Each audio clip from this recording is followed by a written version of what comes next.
Hello everybody, this is Claire Van Steenwhite coming to you from my home office in Sun City West, Arizona.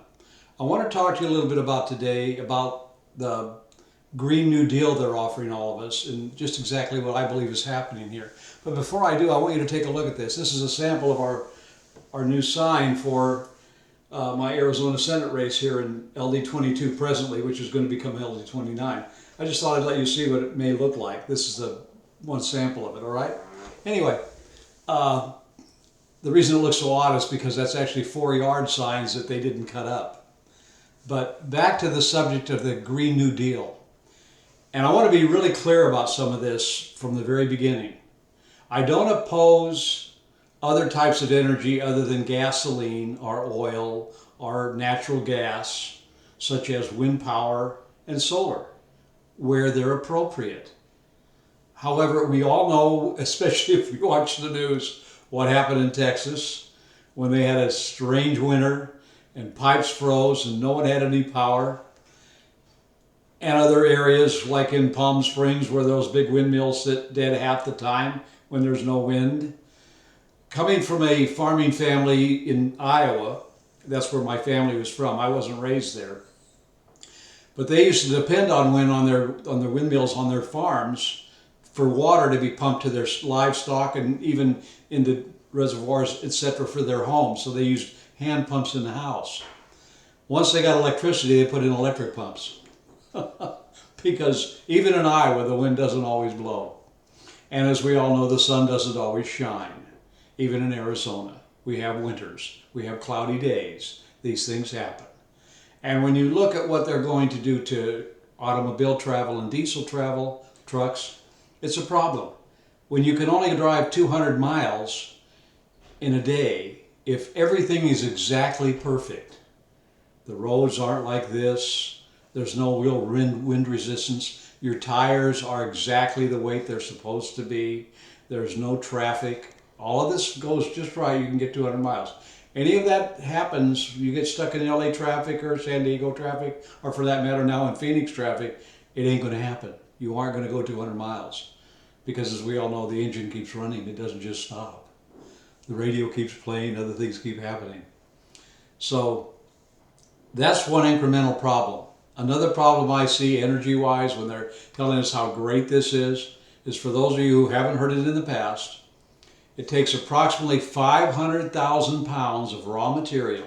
That's mined material, because you don't just dig a hole and everything that comes out of it is iron or gold or silver or copper or zinc or lead. You have to send it to a factory and it has to be refined down to the minerals. Then those go to another place where it gets put into whatever it's going to be put into. Say a 1,000-pound battery.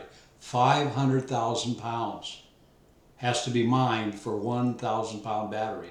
The CO2 burned up or let into the atmosphere, we'll say, to make that 1,000-pound battery out of 500,000 pounds, you'll never get it back.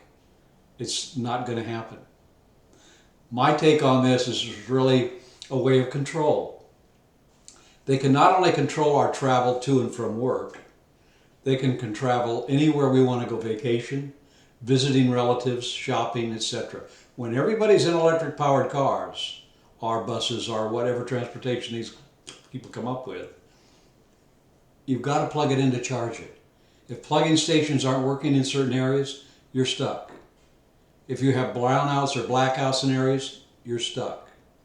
If the power goes out completely, you'll not only not have a way to go to the store to get food, you won't be able to buy it anyway because the refrigeration will be out. And since so much of what we eat today, and I was in the food industry, is either frozen or refrigerated. I mean, really think about this. Go to a store sometime. Remember, all your produce now comes on refrigerated trucks. All your meat comes on refrigerated trucks. All your milk products come on refrigerated trucks. Okay? All of that. All your frozen foods, ice cream, etc. on refrigerated trucks. Think about how much of that. There's even some sodas and beers and other things that come on refrigerated trucks and are kept cold in the stores. And don't forget, especially in your hotter climates, air conditioning. And those of you who live in your really cold climates, like in Iowa, North, South Dakota, etc., back east, it gets 20, 30, 40 degrees below zero. What do you do if the power goes out then? I submit to you that we need to really look into this and try to really figure out what these people are trying to do.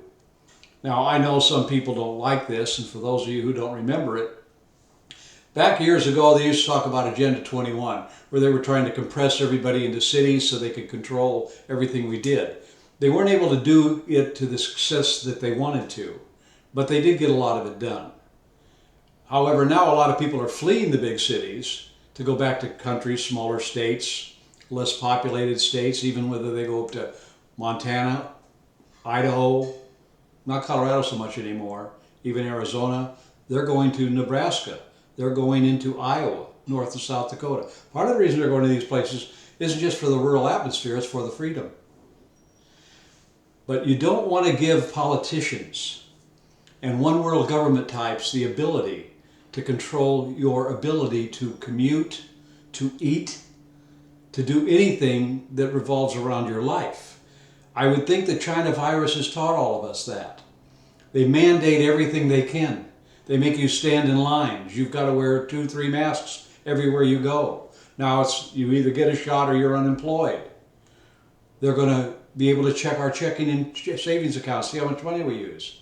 This is socialism, communism, Marxism, whatever you want to call it. It's one world government. It's a World Trade Organization. It's what all of these nuts want, like, say, Gates, Zuckerberg. The Bushes liked it. So do a lot of other elites in this country and the world. Mostly government officials are those that run them. And all the little shadow governments we have, as America has well learned what kind of shadow governments we have, not only in Washington, D.C., but right here in Arizona and even in California and Texas and other places. You have people, bureaucrats, that aren't elected ever, that make all kinds of decisions. I would give you the Board of Education in Arizona that's an appointed board by a governor who illegally sets standards or policies for the school districts. And I give you that because Arizona's Constitution forbids it. The state legislature, the representatives and the senators are supposed to set laws, which by definition become policy. And it's up to those other departments to carry the policies out the legislature has set. But they've totally turned it around for over 100 years because the state legislators didn't want to be responsible for that because they might upset a parent by specifying certain things, so they quit doing it. Actually, they never did it at all. Right after they became a state, they handed it over to a board. But the real danger we have is allowing these people to use the Green New Deal to make all of us think that if we don't do this, the world's going to end. Now, I'm a believer, so I don't believe that can happen. The only one that can end the world is God Almighty, and when He's going to end it, it's going to end. Trust me, it don't matter whether it's a Green New Deal, Brown New Deal, or yellow, black, red, white, don't matter. It has nothing to do with anything.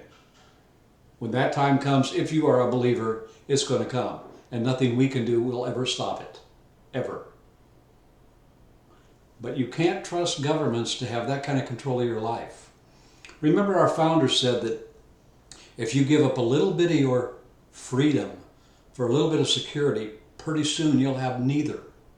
How secure are we? All those people that voted for Biden thought, oh, he's an older guy, he's not going to do anything crazy. Look at our border, look at Afghanistan, look at the streets, look at the mandates, look at the people losing their jobs, look at the czar we have in Washington living in the White House, Czar Joseph Biden I, telling us, the people, how to live, where to eat, when we can eat, what part of a restaurant we can eat in. I found out the other day that In-N-Out Burger was told in San Francisco they couldn't operate because In-N-Out Burger said flat out, we will not police our customers. So we're not going to turn our employees into policemen. So San Francisco closed it down for any inside eating. So In-N-Out Burger, to get around it, now it's In-N-Out, either In-N-Out through the drive-in or In-N-Out through the patio. They're not going inside in that particular community.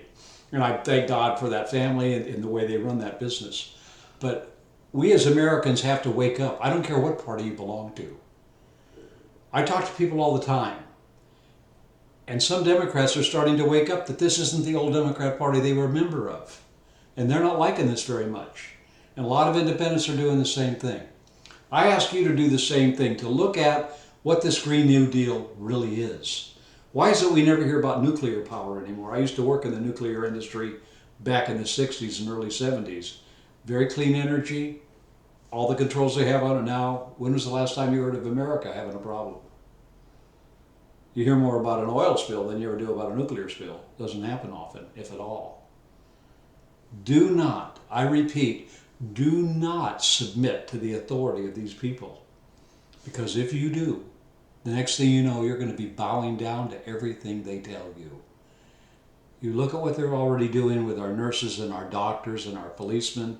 Now the Border Patrol is going to lose 5,000 Border Patrolmen if they don't get shot by a vaccine that's now been proven that you can still catch the disease, the China virus, and you can still transmit it, whereas if you've ever had it, you can't catch it or transmit it. The best cure is not the cures they're giving us. They're trying to run our lives. So the Green New Deal to me is Agenda 21 transformed all over again.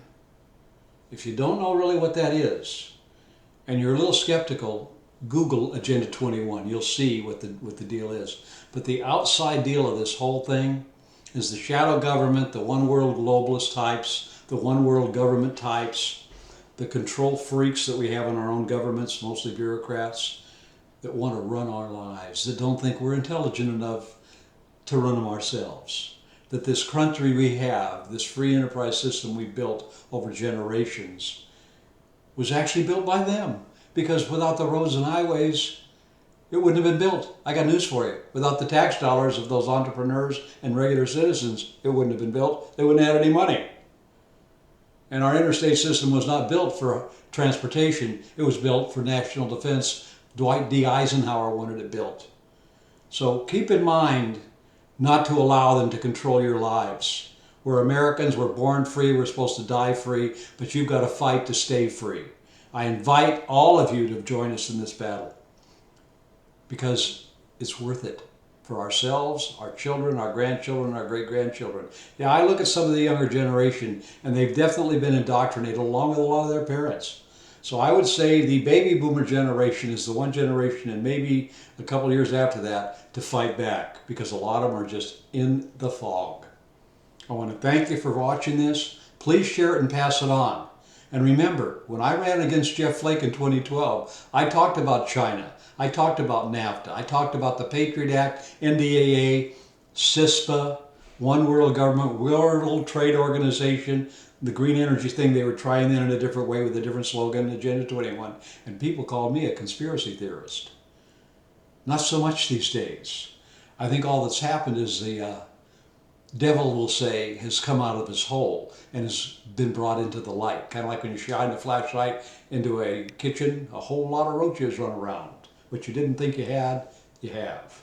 And now the rats are running the streets of New York in the open, broad daylight.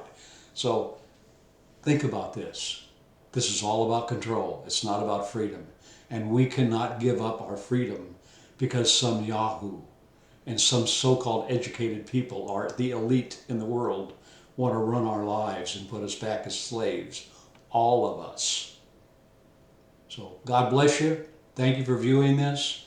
Keep us in your prayers. We'll keep you in ours. And yes, we can make a difference, but you don't make a difference when you only listen and never speak. Thanks again. God bless. See you again soon. Bye for now.